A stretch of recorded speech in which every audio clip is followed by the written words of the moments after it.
গাজায় প্রতিটি রাত কাটে মৃত্যুর প্রহরগুণে। বোমার শব্দই এখানে ঘুম পাড়ানি গান। প্রতিটি রাস্তায় ছড়িয়ে ছিটিয়ে থাকা বিধ্বস্ত ভবনের ইট পাথর যেন সাক্ষী হয়ে আছে এক নিঃশব্দ হত্যাযজ্ঞের।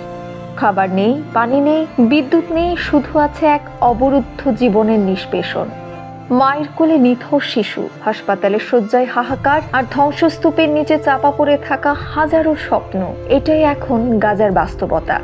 তবে গাজার রাতের আকাশে ধ্বংসযজ্ঞের লাল আগুনের পাশাপাশি যেন দেখা মিলে অন্য এক আলোর। সেই আলো জানান দেয় পশ্চিম তীরে ইসরায়েলিদের জন্য গড়ে ওঠা নতুন বসতি সম্প্রসারণের মাধ্যমে পশ্চিম তীরে নিজেদের আধিপত্য বিস্তারের কৌশল নিচ্ছে ইসরায়েল। আর গাজায় হামলা চালিয়ে সেখানকার মানুষকে মানবিক সংকটের মুখে ঠেলে দিচ্ছে। ইসরায়েলের অর্থমন্ত্রী বেজালেল স্মোট্রিচ ঘোষণা করেছেন যে অধিকৃত পশ্চিম তীরের 13টি ইহুদি বসতিকে পৃথক করে নতুনভাবে স্বীকৃতি দেওয়া হবে।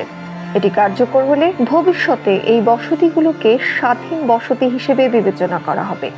1967 সালে 6 দিনের যুদ্ধে পশ্চিম তীর দখলের পর থেকেই ইসরায়েল সেখানে ইহুদি বসতি স্থাপন করে আসছে। বর্তমানে প্রায় 7 লাখ বসতি স্থাপনকারী এই এলাকায় বসবাস করছে। আন্তর্জাতিক সম্প্রদায় এই বসতিগুলোকে অবৈধ বলে বিবেচনা করলেও ইসরায়েল তাদের ঐতিহাসিক ও ধর্মীয় দাবি তুলে ধরে বসতি স্থাপনকে বৈধ বলছে। অন্যদিকে ইসরায়েলের সামরিক হামলায় গাজা ভয়াবহ বিপর্যয়ের মুখে। 2023 সালের 7ই অক্টোবর হামাসের ইসরায়েল আক্রমণের পর থেকে ইসরায়েল গাজায় ব্যাপক হামলা চালিয়ে যাচ্ছে। এখন পর্যন্ত 30,000-এর বেশি ফিলিস্তিনি নিহত হয়েছে, যার মধ্যে বেশিরভাগই নারী ও শিশু। ইতোমধ্যে ভেঙে পড়েছে গাজার স্বাস্থ্য ব্যবস্থাও। ইসরায়েলের অবরোধের ফলে হাসপাতালগুলোতে বিদ্যুৎ, ঔষধ এবং চিকিৎসা সরঞ্জামের ভয়াবহ সংকট দেখা দিয়েছে। জাতিসংঘের রিপোর্ট অনুযায়ী গাজার মাত্র 12টি হাসপাতালের মধ্যে অধিকাংশ আংশিক কার্যকর বা সম্পূর্ণ অকার্যকর অবস্থায় রয়েছে। চিকিৎসা সরঞ্জামের অভাবে অস্ত্রোপচার না করে রোগীদের মৃত্যুর দিকে ঠেলে দেওয়া হচ্ছে। এমনকি আন্তর্জাতিক সংস্থাগুলোর পাঠানো ত্রাণ সহায়তাও গাজায় প্রবেশ করতে পারছে না, কারণ ইসরায়েল ত্রাণ সরবরাহে বাধা দিচ্ছে। বিশ্ব স্বাস্থ্য সংস্থার মতে গাজায় একটি শিশু নিরাপদ নয়, কারণ পানির অভাব, অপুষ্টি, ঔষধ সংকট এবং লাগাতার বোমাবর্ষণ শিশুদের মৃত্যুর হার বাড়িয়ে দিচ্ছে। গাজার বাইরে পশ্চিম তীরেও সহিংসতা ব্যাপকভাবে বৃদ্ধি পেয়েছে।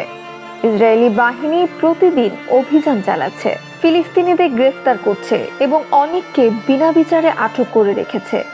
হামলা চালাচ্ছে সেহরি কিংবা ইফতারের সময়ও। আন্তর্জাতিক মানবাধিকার সংস্থাগুলো বলছে এটি ইসরায়েলের পরিকল্পিত গোপন নীতি, যার মাধ্যমে ধীরে ধীরে ফিলিস্তিনিদের ভূমি থেকে বিতাড়িত করা হচ্ছে। সব মিলিয়ে বর্তমানে খাদ্য, পানি, চিকিৎসা সরঞ্জামের তীব্র সংকটে রয়েছে প্রায় 20 লাখ গাজাবাসী। ইসরায়েলি সেনারা দিনের পর দিন ঘরবাড়ি গুড়িয়ে দিচ্ছে, হাসপাতাল ও স্কুল লক্ষ্য করে হামলা চালাচ্ছে, ফলে হাজারো পরিবার নিঃস্ব হয়ে পড়েছে।